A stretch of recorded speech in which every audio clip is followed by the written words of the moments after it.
Okay, hi everyone. This is the fourth episode of my podcast, Millennials Unfiltered. My name is Boon Chong, and I'm joined today by Arthur, who has worked extensively for a startup in the app development stage, competing with the likes of Entertainer and Choke. He also has experience doing ad hoc consulting for SMEs as well. And Arthur, why don't you tell us a little more about your own experience? Yeah, hey man. My startup experience is more with a tech company. They were trying to challenge existing food aggregators by essentially making the service free and having a big market share, and then they try to make money through and selling insights. So I was there at a stage where there was absolutely nothing. We were building up from the ground. We had a few developers, UI UX designers, and product people working with us. The company was founded by a bunch of sales guys from various industries, and they brought me in as an advisor. SME experience wise, I've worked with F&B companies, shipping company more recently. All right, so full disclosure, everyone, I've known Arthur for quite a while. To me, he is the living embodiment of hustle culture. He has been working for startups and doing side hustles while juggling a full-time job. So I actually thought that a relevant topic for us to discuss today will be hustle culture itself, which is defined to me as the glorification of toil, the need by our generation, the younger crowd, say age 20 and beyond, to devote as much time as possible to work, self-improvement, and making productive use of their time. And of course, to also portray oneself as constantly working on themselves or being at work at every possible waking hour. So Arthur, what are your thoughts on this particular definition? Will you agree with how I kind of portrayed it? I think generally, yeah. That's why I don't get why you say I'm the embodiment, because I do it mainly because I'm bored. But yeah, I think hustle culture is more about putting in an image more so than anything else. Looking productive for the sake of it, having something to show for it. And I would add that a lot of people I know who, embody hustle culture or hustle a lot in life. Actually, from my experience, it's more of chasing money than anything, or the desire or dream that they're going to get somewhere where they can have a lot of money. Not so much purely an image of productivity. Yeah, I definitely agree with that. I think maybe one reason why my definition can be said to be so broad is because there are technically two kinds of groups of people. For those with jobs that make you work till say 11 p.m. or 12 a.m. or even beyond that, that is their form of hustle because there's a limit to the degree in which they can hustle. Whereas for the other group with maybe casual 9 to 5 jobs, beyond that job is the need to self-improve, be it by number one, picking up a new skill, two, maybe reading a self-improvement book, or three, chasing further qualifications, chasing paper. And these categories of people are, of course, not mutually exclusive because we do recognize that, out there may be people that maybe work a job until 11 p.m., 12 a.m. and choose to chase certifications or skills beyond those kind of working hours. Man, it's quite sad, right? Like people work until whether they're being productive at all, or maybe because they're really not very good at their job, but they work until so late with the belief that eventually they'll be or earning more than other people, whether it comes true or not. Sometimes it's down to luck, whether your boss notices, whether you're put in the right spot. And whether it's worth devoting your life to such matters, I don't know about that. Yeah, which kind of comes down to our entire topic today. Maybe like to make it a bit more relevant to millennial entrepreneurship, which is the focus of the podcast, is that, some millennials, they work on a side hustle to the point that it can become their day job and pivot to working on that idea to make a living after it somewhat materializes. So in a sense, this hustle culture creates millennial entrepreneurs. And the flip side to that coin is a personal take, and this is my own opinion on hustle culture. And of course, you are free to disagree with me on this. I'm kind of the belief that hustle culture in the world today is extremely toxic, and it creates a net negative for society. And the reason for this is because we glorify toil and workaholism so much that it has produced unproductive, kind of misdirected efforts at what people think is quote unquote self-improvement. And the best example, and this is not targeted at anyone in particular, is the movement to kind of self-learn how to code. Like the younger generation outside of work time, unsure of how to be quote unquote productive and Yeah, improve it's super themselves. popular now because of COVID, you know? Yeah. So they jump headfirst into this, like learning this skill that's the flavor of the month. And they like kind of reverse justify in their heads how this skill is going to eventually going to contribute to either their current job or, when they apply for the next job. And because there is this like half-ass effort at self-improvement, they either give up learning the skill halfway, or in more extreme instances, maybe burn out from dedicating so much time to work inside and outside of their regular jobs. I think there's two sides to it. I think there's a good side. So let's start with the good side because we're talking mostly about the negatives, right? Sure. So I think the good side is, in a way, right, when you approach entrepreneurship, a lot of it is grit, right? We know that grit is one of the most important factors for successful entrepreneurship. Just so, Definitely. just because you don't give up, right? You fail and you stand up again, you fail and you get up again. But the reason grit is important, like why? Because a lot of times when it comes to entrepreneurship, it's just luck, right? But what that means is that if hustle culture adds more people to the mix, there are also going naturally, right, going to be more people who succeed on their first try, right? Maybe they don't deserve to succeed, I don't know. But the fact that they tried and they succeed, great. Then we have more entrepreneurs out of it. And I think that's a good thing. Then the flip side, right? What's the flip side? The flip side is what we've been talking about. I think it's not really the best source of motivation. If your motivation stems from something rooted in hustle culture, which is showing you that you're productive, trying to make some long-term money or whatever it is, thinking that you can make that money, it's not a good motivation. When you put in, let's say, half a year of learning to code, and then you can't really do much with half a year learning to code, okay, unless you're really dedicated to it full time. There's a reason that, let's say, coding boot camps, even when you come out of it 6 months, you're not on the level that you're ready to work as a real programmer. There's a reason that people take 4-year courses in universities to learn how to code, and even then they're not that good. And when that happens, you just go, I put in so much time on this, right? Plus I have a full-time job. And nothing came out of it, and it just feels terrible. It's not emotionally healthy either when you approach things that way. And also, you're probably not going to get much practical result. It's the same goes for other pursuits, right? Like trying to do a small company, small business, or whatever it is. Things take time to pick up. Yeah, I think, going back to the second point I wanted to raise up what you said about motivations, how people like approach hustle culture. I think it's the biggest problem like in society today, right? Because outwardly, when you don't really understand or have not really considered the term hustle culture, I think to me it seems like a very like shiny and sexy princess, right? It's like this high energy, high motivation, compulsion to work hard and allow people like to become the best version of themselves. Like, who are you to advocate against that? Right. But I think the problem with it is that once you actually draw the curtain, I kind of observe that, people in trying to chase that glorified, exemplary work ethic, they tend to have somewhat misplaced motivations in chasing their ideal idea of what, of chasing their best version of themselves. And it comes to a point where it can end in merely being able to post their efforts on social media, and actually many of millennials and Gen Zs, they are like more than happy to receive glorification for, visually having their efforts recognized. Like, hey, I worked till like 4 a.m. today, and or stuff like, oh, look at my coding. You know, back when I was in university, they would post on Instagram, oh, I'm studying at the library late until p.m. Or I'm still at the library at 1 a.m. It's a weekend and I'm at the library studying.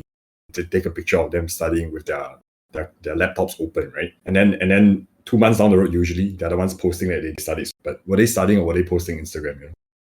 Yeah. But to some extent, it's like, I guess I'm kind of saying that that's an extension of hustle culture itself, that, that deep inside we have so many motivations to chase this glorified work ethic or being seen as an example of that kind of work ethic, that we are constantly working on ourselves, we're constantly being productive to an extent that you kind of feel bad when you have fun during your free time, and that you wish that you could be like them, like studying those extra hours, or picking up a new skill, chasing some new certification. There's this like huge movement and drive towards being seen as self-improving on top of, actually building those skills. So it's a combination of both being seen as putting efforts towards self-improvement and self-improving at the same time. But the very unfortunate thing is that the second one, the latter, which is actually self-improving, is a lot less hard to glorify, a lot maybe less easy to, gain the recognition of your peers. And validation is such a big thing, right, nowadays, and that's why it creates that's what creates both these drives and motivations. Yeah. No, I mean, part of it is because we're Asian. So, how people judge you is important and all that. But at the same time, and all that. yeah. And I think, but at the same time, I think culturally, right, like the FIRE movement and all, and then you see people on YouTube who are basically, their whole channel is just flexing, right? And they go, oh yeah, I wake up at 5 a.m. guys, and I work out and I do this and that. But you still need 8 hours of sleep a day, right? Unless you tell me you sleep 3 hours a day and therefore you're much more well, your brain cells are dying. Congratulations. And I think it puts a lot of pressure on people, or people who care about how do I put it, that image of theirs, to put in the extra effort and work and hours, and whether they're really happy end of the day, I don't know, right? What are you really working towards? I mean, it's one thing to improve yourself and be satisfied with that, and I think that's an internal experience, right? And there's another thing to look like you've improved, right? And seek validation that you've improved. One is tangible, but unfortunately, maybe it's fake. One is intangible, but it's, I would believe, more meaningful. Yeah, I think underlying all this, to build on what you said, is like, kind of recognizing that you have to really introspect and look at the motivation you have underlying your desire to hustle, right? Because I think it actually requires a great deal of courage to actually introspect and confront your deeper, darker demons. Like, are you actually doing this to, at some point look like you're hustling and look and seek, and you're trying to like seek the validation of your peers? Or are you doing it because, somewhere down the line, you are trying to develop a skill or acquire some certification that will allow you to advance in your career? And even then, right, for the latter path, you then have to think deeply about, to what extent are your efforts rewarding yourself, and to what extent do your efforts only reward, let's say, your employer, right? Like, how much reward for effort do you actually get for chasing a certain skill? And I know that, it makes it seem very transactional, maybe very yeah, I guess transactional is the word for like looking at what kind of return you're getting for your effort. Because so much of this directionless and mindless hustling and like trying to acquire certain skills, end of the day, it's like you can't really see the light at the end of the tunnel, right? You just see a skill maybe that you like or you feel that will be relevant, and then you chase it. And then that's the way that most people have been hustling nowadays, more so than doing it in a way where you can clearly see some light at the end of the tunnel. Because it's all crystal ball gazing, it's all some extent of guesswork. Yeah. I think it's important. Okay, like I don't think hustle culture is entirely bad. So that was a good point of it, right? You talking about that just reminded me of an example, right? I think there's a difference between hustling for the sake of hustling and then there's educated hustling or systematic hustling. Hustling for the sake of hustling, I think, is mostly what you try to do this thing and you expect that you get X in return. Right? I learn to cook, I'll become a great coder, I'll make a lot of money. Yeah. You see, like, it's such a huge leap. And I think the other side is more educated or systematic kind of hustle, which is, this is something I learned when I was taking an internship, right? I was at a consulting firm and they were talking about this guy who left the company to start his own business. And the way he did it, right, is this guy loved to cook. And he approached some of his colleagues like, I really feel I started a business, what should I do? And apparently one of the partners gave him advice. Like, he didn't give me any specific advice, apparently. He just said, just take baby steps first. Do it in your free time. So what this guy did was, he started by just every Friday, he would invite colleagues to his house to eat. And then he asked them for honest feedback, like write on a piece of paper, don't write your name and stuff. Collect feedback and kind of figure out what the taste profile of people generally is. After he got that down, you know what he did? He did catering. He set up a small catering business, just running from his home. And weekends, he'll provide catering services like child's parties and stuff. Then that was him testing whether he could make recipes that can feed more people, right? And operationally effective. Then the next thing you need to know is like, okay, if I want to start a restaurant, I need to run my staff. I need to control ordering. Like, it's going to be in bigger quantities, right? So he started a food truck. So he just ran a food truck on the weekends. He was losing money, but as a consultant, he was earning good money anyway. And from there, he learned how to manage operations on the ground and so on. And now he owns a restaurant chain. But it was taking baby steps like that. And that made a lot of sense, right? Because you were just talking about the light at the end of the tunnel. When he set yardsticks like that, you can see each light at the end of each tunnel. And it's more like you're going through multiple passes rather than one long one. Yeah, I mean, it's actually so interesting that you brought up this example. because you said that the guy was a consultant, right? It actually leads me to think about like education and its effect on hustle culture, right? Yeah. Because as people who have gone through university, fortunately or unfortunately, for us we see a Unfortunately. lot of half-ass hustling because everyone is like they have a day job Yeah. and they are like doing completely fine with their day job, but then there's this like culture of self-improvement, right? So everyone engages in like learning this flavor of the month skills in hopes that it leads somewhere, right? Yet, and then you call it golden handcuffs, right? Spoiler alert, Arthur was the one who coined the term and introduced I it didn't to I me. didn't coin the term. There are other people who use that term, right? But yeah. Yeah, okay, sure. But yeah, my point is like, do you think that, there could be some correlation between education, like how educated someone is and whether they are like more inclined towards systematic hustling or hustling with no end in sight, with no light at the end of the tunnel? Because the way you see it is that people who are maybe less educated, for lack of a better word, sometimes it's quite a do or die situation for them, right? So they hustle in a way that I have to make this work, I have to make this work, and they really go all out in a way that they're not gonna quit in the middle of developing a skill, for instance coding, if that's all they have, Yeah. right? Yeah. As compared to someone who's educated and they have like the opportunity cost of leaving their job and dedicating their entire life to a certain side hustle, skill or certification to enter a different industry, for instance. The opportunity cost can be very high. So you see a lot of more like at least I see a lot more half-ass hustling on my end from my peers, right? Because we are all in local universities and stuff like that. We've graduated from local universities and stuff like that. Like, yeah, what do you think of the possibility of that correlation? Because I find your example to be an exception, right? Because to some extent, you have an example of someone who went through systematic hustling, but from the way you describe him, it seemed as if his opportunity cost was pretty high, right? He was Yeah, definitely. But he working liked at a it more. consulting firm. He liked it more. He knew that he liked it more. He didn't enjoy working there. Maybe not that much, right? He liked enough to stay for the. But yeah, I get what you mean. I think it's ironic, right? You go through a proper education, which normally teaches you to do things systematically to begin with, because education is just condensing knowledge into steps 1 through 10, right? Of course, yeah. In many different modules and books. It doesn't really teach you much more than that. But it teaches you structure and rigor, right?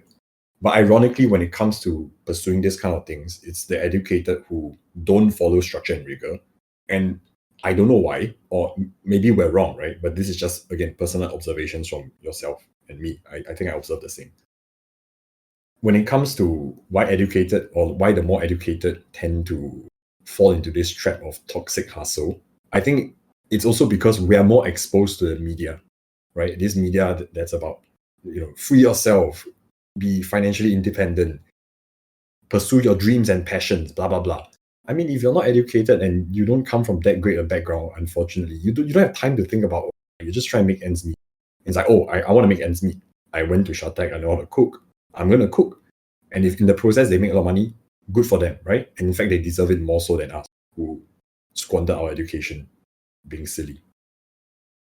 Yeah. I mean, I think to build on what you said, it's kind of like, to put it bluntly, it's like the effect of privilege. Like for the different classes of people in a country like Singapore, for instance, like you have people who went through the full education system, graduated with the degree, they have the privilege of a good job, of a good pay, of a good degree, of being learned, literate, all that.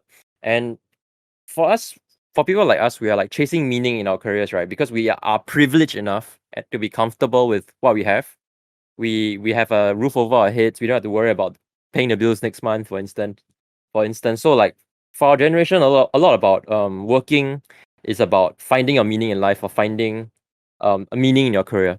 Yeah. And then like the way you put it, the flip side of that coin is that you have the people who didn't get an education or didn't get very far down the educational track, and they weren't like academically inclined. So what happens is that a lot of their efforts at finding a job or working towards paying their bills next month it becomes a very do or die mentality. And I think perhaps a rather controversial take on it is because Singapore has such an high average mean because we put so many people through education, and it comes to a point where like you don't really see these do or die scenarios as much as you would in other countries where entrepreneurship is thriving, right? Like certain parts of Europe, for instance. And yeah, like don't see that kind of entrepreneurial spirit in Singapore. You don't see like I mean, meaningful hustle in Singapore, as you know. I mean, you don't have a choice, right? I think Yeah, of course. rather you don't even have to look to Singapore today to see that. Yeah, that's why You just ask our parents or our Yeah. grandparents' generation.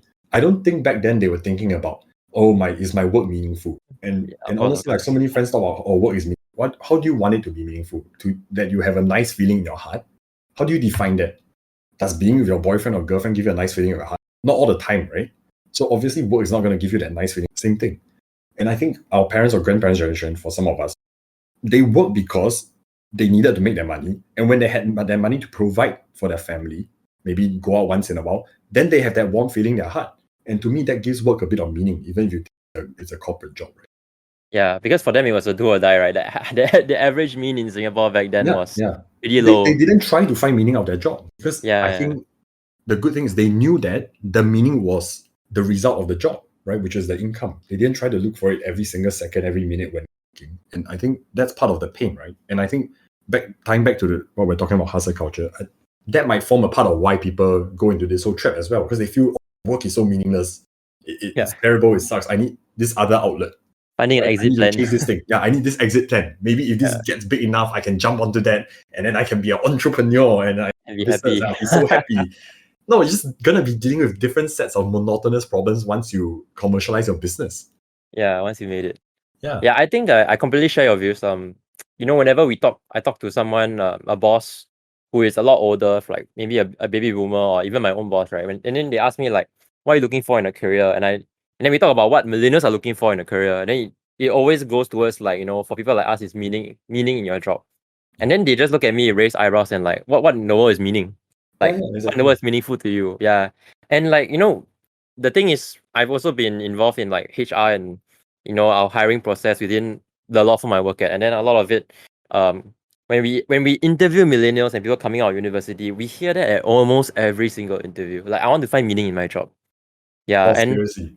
yeah, and it's really okay. I mean, You ask for them those if who they get to found listen it. to this, yeah, don't say that because like you are just another one in the huge pack. Yeah, but Okay. beyond that, it is really a very sobering idea that when you come right down to it, everyone is looking for meaning, but no one can tell you what it really is, right? Yeah, of course. I think to go back to what you said about you mentioned in passing like your own motivations in doing sales. So I think I want to tie it back to like your own background, right? Like how I started this entire episode. I said that to me, I wanted to get you on the show because you were the embodiment of hustle culture to me. Like you were a very extensive day job. And beyond that, like you were spending your entire night, I think like 8 until 10 or even later, working at the startup, right? Going down to the startup's premises and like really on putting in the alternate work. days and so on. Yeah.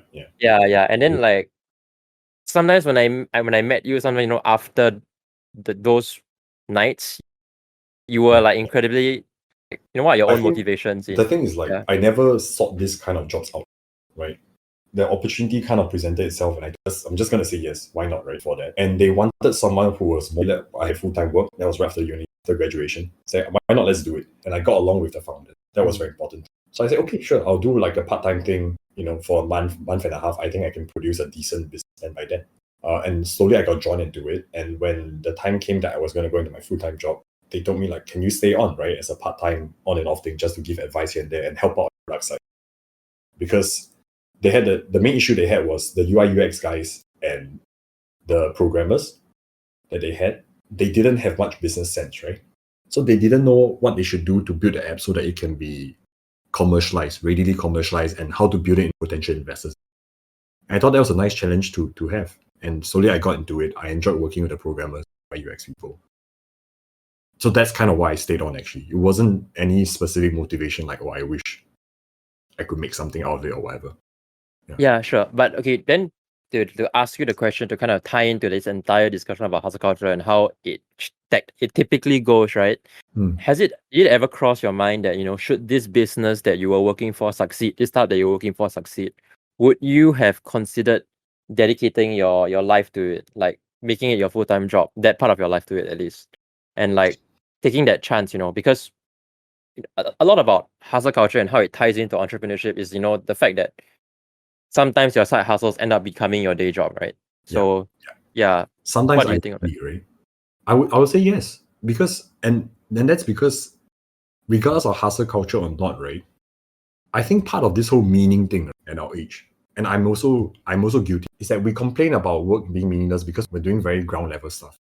And Yep. but that comes with the territory, right? You just freshly graduated 2-3 years. What do you expect? You expect to be making strategic decisions and all that. And that's part of why you might say, "Oh, there's no meaning at all." But of course, even if you are like become a manager and you start making more, eventually you feel that that's boring too, and it's not big enough because there's still an MD above you and a CEO above you and all that. And you're, oh, is it meaningful? I mean, hopefully not, because by then most people have kids. And honestly, even though I don't have intention to, I think that brings a lot of meaning to people's lives. Just look at your parents, right? But yeah, if that opportunity came along, it would be an immediate route to jump from something that's monotonous at my age to something which is more, I guess, managerial, I would say, or more decision making, more research, more thinking rather than execution. So yeah, for sure, I would have taken up that opportunity. I mean, depending on how big it became, right? In fact, like equity and future positions were something that was readily discussed every once in a while when it came to keeping people within the startup, even when it came to trying to get me to join, because it required me to dedicate some time to it.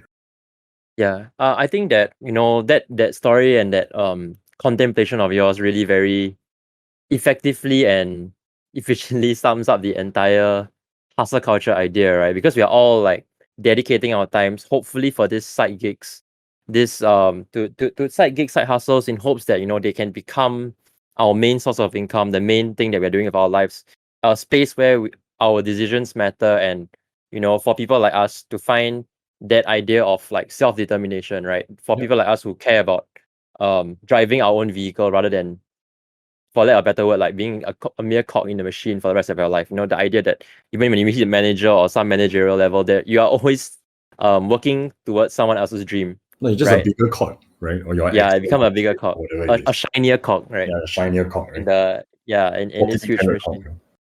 Yeah. So just for a quick sum of everything that's been said, we first talked about the definition of hustle culture and how it relates to a need to constantly both look productive and become more productive. We also talk about the difference in education, how it may correlate with the kind of hustle that's being done, as well as the different type of hustles that people are partaking in. And of course, we also finally talked about looking at the motivations, confronting like your deeper, darker demons, and considering what you are hustling towards when you dedicate the extra time to working on a side project, building a new skill, or chasing a new certification. I think there's a difference between healthy hustle culture and beyond good and bad, which we discussed prior. And it's very easy to define, okay? Unhealthy hustle culture is you do something that just because it's a hype and because you think there's some money to reward at the end of it. Healthy hustle culture is you put more time and effort being productive, which is a good thing, right? Maybe too much is not a good thing, but generally it's a good thing. But you're enjoying what you're doing in the moment. I think that's what's important. If you're enjoying what you're doing in the moment and it's not just for show, not just for visibility, even if that hustle fails, it doesn't matter. You've grown from it. You're happier for it, Yeah. I That's think what that really matters. if anything you can take away from this particular episode, it will be like reflecting on whatever you're currently hustling towards, or the kind of hustle that you're partaking in, and considering whether it is something in which you are doing because it's a flavor of the month skill, and to some extent you don't see the light at the end of the tunnel.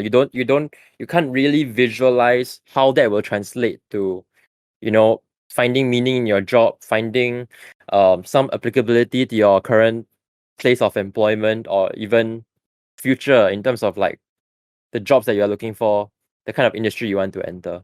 If you can kind of crystallize what you're looking for at the end, or where you will arrive at, or you think that it is somewhat clear, then maybe your motivations and intentions in hustling, will be a more productive use of your time. Yeah, and of course, there's also that potential of burnout and all that, which is I believe something that we can dedicate a whole entire episode to. And we Yeah, you shan't. can call me back when But you're more successful. This is small show I don't want to join. yeah, so yeah, thank you so much for your time. That's all we have today, and this is once again the fourth episode of my podcast, Millennials Unfiltered. My name is Boon Chong, and once again, thanks so much, Arthur, for joining me. All right, thank Yeah, you. thank you.